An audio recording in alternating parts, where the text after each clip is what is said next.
sempurna telah ku terima darimu, bukan karena kebaikanku, hanya oleh kasih karuniamu kau pulihkan aku, layakkanku untuk dapat memanggilmu Bapa.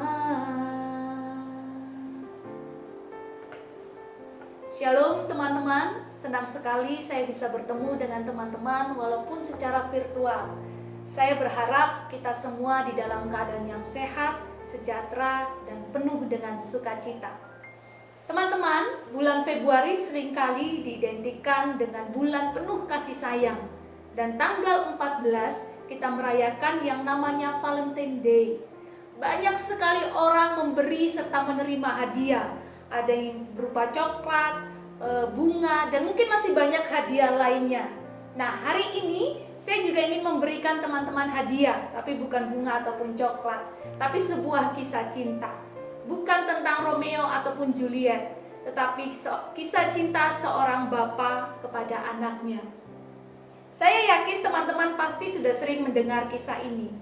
Yesus di dalam Injil Lukas menceritakan sebuah perumpamaan tentang anak yang hilang. Adalah seorang bapa yang mempunyai 2 orang anak, dan bapa mengasihi keduanya dengan begitu rupa.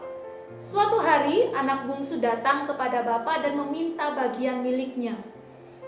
Ada suatu tradisi di Timur Tengah ketika seorang anak datang kepada orang tuanya dan meminta harta warisan sebelum orang tuanya meninggal, anak itu akan dikatakan anak yang tidak beretika, tidak punya moral, bahkan bisa dibilang kurang ajar, dan anak yang durhaka. Mengapa? Karena dengan demikian dia menginginkan kematian bapaknya. Tetapi karena kasih, bapa memberikan apa yang diinginkan anaknya.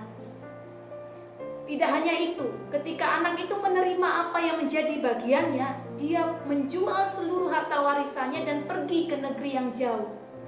Pergi ke negeri yang jauh, berarti jauh dari rasa aman, dari kasih sayang, dari perlindungan keluarganya, bahkan jauh dari tanggung jawabnya sebagai seorang anak yang harusnya merawat orang tuanya.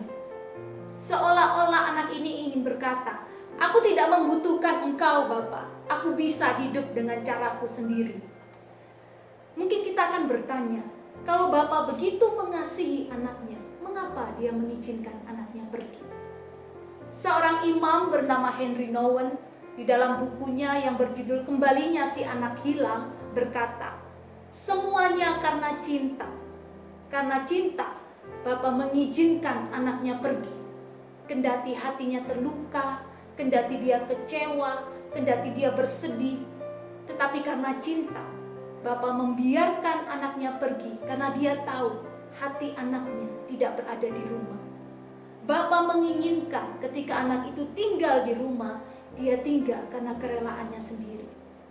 Cinta tidak pernah memaksa, cinta tidak pernah mendorong, apalagi ingin menguasai. Henry Nouwen mengatakan, cinta berarti memberi kebebasan kepada mereka yang kita cintai. Walaupun Bapa mengizinkan anaknya pergi, tetapi Bapa tidak pernah benar-benar melupakannya. Setiap hari ia menunggu kapan anaknya akan kembali. Dan ketika dia melihat anaknya dari jauh, dia segera berlari mendapatkannya, dia memeluk serta menciumi anaknya. Tidak ada omelan, tidak ada penghakiman, dan tidak ada penolakan. Kalau teman-teman melihat di dalam kitab suci, di situ teman-teman akan melihat Bapa berkata, "Lekas, pakaikanlah jubah, pakaikanlah cincin pada jarinya, pakaikanlah sepatu pada kakinya, sembelilah lembu jantan itu, mari kita bersuka cita, karena anakku yang hilang telah kudapatkan kembali." Bapa begitu bersuka cita melihat anaknya pulang. Bapa tidak pernah lagi mengungkit-ungkit kesalahan yang pernah dibuat anaknya di masa lampau. tetapi kasih-Nya menerima kembali anak itu. Saya teringat suatu ketika saya mengantri pengakuan dosa yang biasanya diadakan 1 jam sebelum misa dimulai. Pada waktu itu, waktu sudah menunjukkan pukul 5:55. Sementara masih ada 2 orang yang mengantri di depan saya. Saya mulai gelisah. Saya takut saya tidak mendapat bagian untuk pengakuan pada hari itu. Apalagi seorang ibu yang duduk di samping saya berkata, setelah ini Romo akan mengakhiri pengakuannya. Mengapa? Karena lonceng gereja sudah mulai dibunyikan. Dan doa Angelus yang menandakan bahwa misa akan segera dimulai juga sudah mulai didoakan. Dan saya semakin gelisah. Lalu saya berdoa di dalam hati, Tuhan tolong saya. Saya sungguh rindu bahwa hari ini saya bisa pengakuan dosa. Dan waktu menunjukkan pukul 5:59 ketika orang sebelum saya akhirnya keluar dari ruang pengakuan. Anehnya, saya melihat lampu indikator di ruang pengakuan tidak dimatikan dan Romo tidak keluar dari sana. Segera saya bergegas masuk ke dalam ruang pengakuan dan benar saja Romo masih duduk di sana dengan rosario di tangannya. Ia lalu memberkati saya dan saya mengakukan dosa-dosa saya. Setelah dia memberikan absolusi kepada saya, barulah Romo keluar dari ruang pengakuan dan selesai untuk pengakuan pada hari itu. Saya sungguh bersyukur dan saya sungguh terharu karena melalui peristiwa ini saya belajar satu hal. Ketika saya rindu untuk datang kepada Tuhan, ternyata Tuhan jauh lebih rindu kepada saya. Tuhan setia menunggu saya. Paus Fransiskus di dalam homilinya pernah berkata, Tuhan tidak pernah lelah untuk mengampuni kita. Tidak pernah. Tetapi seringkali kitalah yang lelah untuk meminta pengampunan dari Tuhan. Mungkin karena kita sudah sering melakukan dosa dan kesalahan yang sama, sampai kita berpikir, percuma Tuhan. Atau saya akan jatuh lagi di dalam dosa dan kesalahan yang sama. Kita merasa putus asa, kita kecewa, kita sedih, dan kita merasa sudah tidak ada harapan. Tetapi sekali lagi, mari kita datang ke hadapan Allah yang adalah Bapa yang penuh kasih. Ketika kita datang dengan kerendahan hati, dengan perasaan sesal dan tobat, Bapa akan selalu menerima kita kembali. Dan kita patut bersyukur karena gereja menyediakan sebuah sarana bagi kita, yaitu melalui sakramen pengakuan dosa. Ketika teman-teman datang ke sana, teman-teman akan berjumpa dengan seorang Bapa yang rindu untuk bertemu dengan anaknya. Itu ruang kasih, bukan ruang penghakiman.